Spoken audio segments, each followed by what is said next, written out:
Friday and get on the mound, get the season going? Yeah, we've been working all year since the fall for this Friday coming up and to get on the mound, or the whole team for me, especially to get on the mound and face Eastern Illinois, face a different opponent. I know that you've worked hard to become that Friday starter for this team. What's it going to mean to you to take that mound and have that role for Arkansas? Yeah, it's going to be awesome. Pitching on Friday nights and on every Friday for Arkansas is a big deal, especially in the SEC, because you know you're going to have to bring your best every week because the other team's going to be pitching their best, and just pitching in front of this crowd every Friday is going to be awesome. Cold when you go out there for that first start? Cold doesn't affect me. Being from Kansas, used to weird weathers. If it's 30 or if it's 70, I won't be fazed by it. They got you on a pretty strict pitch count, or? Yeah, it's going to be around 70 to 75 pitches for the first week. You know much about Eastern Illinois' lineup? Or? No, a little bit right now. It's kind of a little line that's a little more experienced. It's kind of how a lot of schools are from the north and stuff. But we're going to go over more in depth on Eastern Illinois on Thursday. Those guys, obviously, they're excited to play an SEC team. What do you expect from them? They're going to give us their best. It's going to be one of their first times outside, and they're coming in here to at least win one game, maybe two, take a series. So we're going to have to play our best to come out of there with a sweep. How do you feel about your defense? A lot of new pieces out there. People have moved around a little bit. The defense behind you. Oh, I'm excited for our defense. I mean, we got one of the best outfields with Fletcher and Heston, and whoever plays left, whether it's Franklin or somebody else. And the infield is solid all around. Got Kinley, Nesbitt, Izell, Marty. And then with Opitz behind the plate or Ponga behind the plate, we're privileged to have a really good lineup behind us. What do you see from Heston making the switch from left to right field? He did an easy transition. He just looks like a natural out in the outfield. He's worked a lot, getting better reads on fly balls and stuff, and I think he'll transition really well. I know fans are excited to come in here and get the stadium filled up and get baseball season underway. Just the support that this program has. What does it mean to you guys?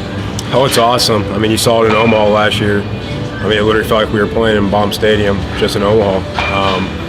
We have a whole state behind us because there's no pro team here, so playing in front of 6,000 to 10,000 fans every weekend is special for all of us. Are you surprised Dave named Connor as the Saturday starter? Not at all. Connor came in here after football, got in here, kept his head down, just worked hard, and I mean, his stuff proves that he should be on the weekends. Electric fastball, really good off-speed stuff, and just a competitor. He's out there and he's not scared of anything, and he proved what he can do, and he got the start. Jacob said, What's it like seeing Costa get this team? Oh, it's awesome. That kid's worked harder than anybody on this team to get where he is now. He's another guy like Connor, is electric stuff, and he just worked hard all year, and it's shown, and now he's getting to start on Sunday. Happy for him. Jacob said that Connor really acted like an upperclassman, like a junior, like he's been here for a while. As an upperclassman, did you get that same sense? Absolutely. I mean, it looks like he's been here for 3 years. He's a junior, like in his draft year. You don't see him as a freshman. He doesn't look scared on the mound. He just goes after people, attacks them, throws his best stuff every time. And, I mean, just like I said, it showed. And now he's pitching on Saturdays for us right now. I guess Jacob wasn't the biggest guy when he first got here.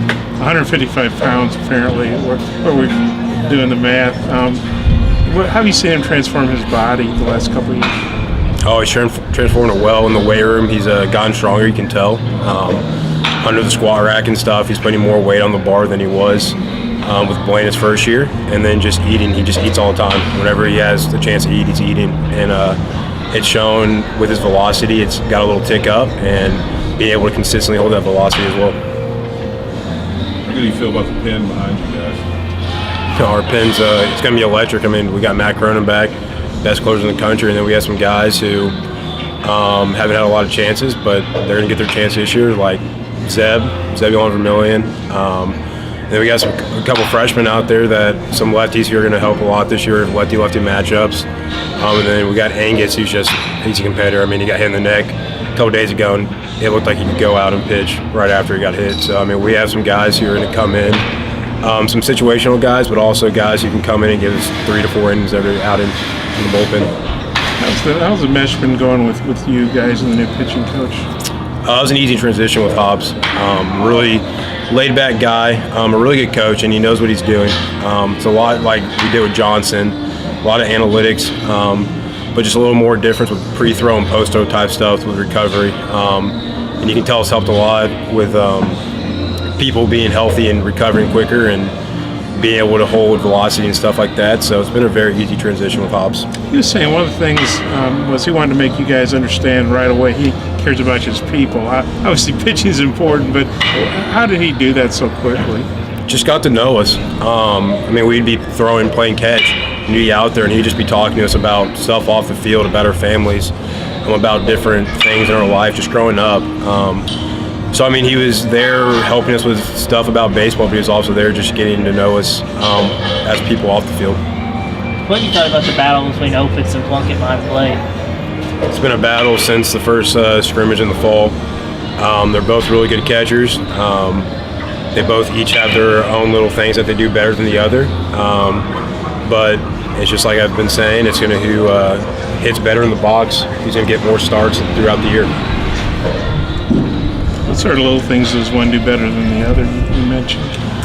Opitz, in my opinion, is a little bit of a better blocker, but I mean, Plunkett's got one of the best arms in the country. And then, I mean, but they both call really good games, and they know how to interact with the pitchers and keep us grounded and keep us on the right track for a game and stuff like that. Yes, ma'am. Thanks, Zach. Thank you.